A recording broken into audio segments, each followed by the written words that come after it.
Hello, and welcome to TCS Student News. I'm your host, Caleb Rohe, here with my co-host, Jordan Leon. Let's get right into your weekly news.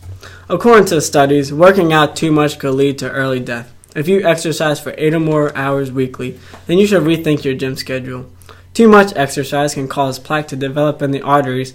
This mostly affects white men, who are 86% more likely to develop this buildup when they become middle-aged. The buildup of plaque causes heart disease or even a heart attack.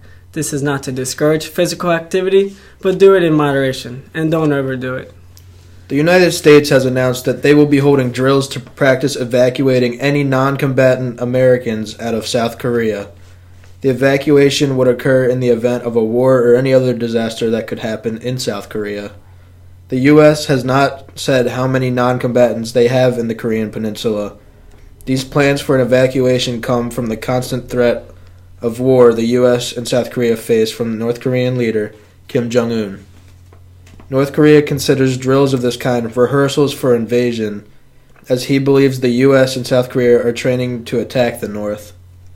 Hopefully the people involved in these drills won't have to use that evacuation training, but when our president threatens to, and I quote, totally destroy North Korea, the training may be necessary. So, Caleb, you know how each city has their own thing, like Wisconsin with their cheese, or Miami with their oranges, beaches? Oh yeah, and like Cleveland with their 0-6 Browns. Well, Baltimore is usually known for their crabs, but today I'm going to talk about something else. I'm talking about rats. Baltimore ranks 8 out of all 50 states with the most rats. There are many reasons why Baltimore might be the most rat-infected cities, but according to scientists, the rats are looking for a nice place to live, eat, and reproduce. Rats carry many diseases that could either be deadly or minor. Rat urine can cause liver or kidney damage. Baltimore is 8th, while Detroit ranks 7th. Shout out to Mr. Noah, hometown. At least they are in good company. In Madagascar, the Black Plague continues to spread at extremely high rates. More than 680 cases and 57 deaths this week occurred from this plague. About half of these cases originated from the capital, Antananarivo. The plague is caused by a bacterial infection carried by flies and rats. It causes a major fever, chills, can cause bleeding from the nose, mouth, and rectum, shock, and gangrene, or the death of tissue in your extremities. Anybody who is not treated fairly quickly with antibiotics may die within 1 to 2 days. The World Health Organization has given 1.2 million doses of antibiotics, and the Red Cross has contributed over 1,000 volunteers and plenty of funds to build treatment centers that assist the medical efforts in Madagascar. They are meant to take some of the pressure off the country's hospitals.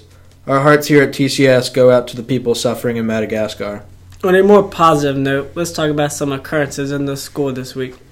We had a special visitor this week. Community school class of 2017 graduate Janiah Tillery came in to visit us and helped Mr. Tom out around the school. We're glad that she came in and we wish her the best. Thank you, Janiah. We all missed you and we really appreciated your help. Last Friday, we watched a movie called Not My Life, a movie about human trafficking and the effects it has on its victims. Usually people think of human trafficking, they think of the sex trade. Human trafficking involves more than just that. It also includes things like indentured servitude and the use of child soldiers in some countries' militaries. This was a great film, and hopefully we can get more people to be aware of this issue because it's happening now and around us. Also at the school, we had our first ever sponsor-only sponsor meeting. It was a sponsored meeting with, you guessed it, only sponsors. The sponsors talked with the teachers about things happening in the school and about the committees we started this year to improve the community school as a whole. We would like to thank all of the sponsors and people who have donated lunches and supplies. That includes cereal, snacks, and as well as office supplies.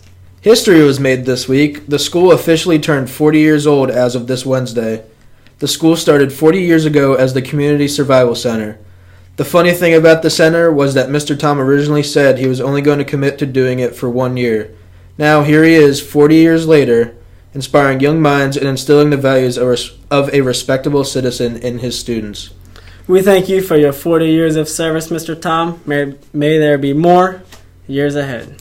With that comes the end of TCS News for this week. I'm Caleb. And I'm Jordan. I hope everyone has a glorious week. See you next week.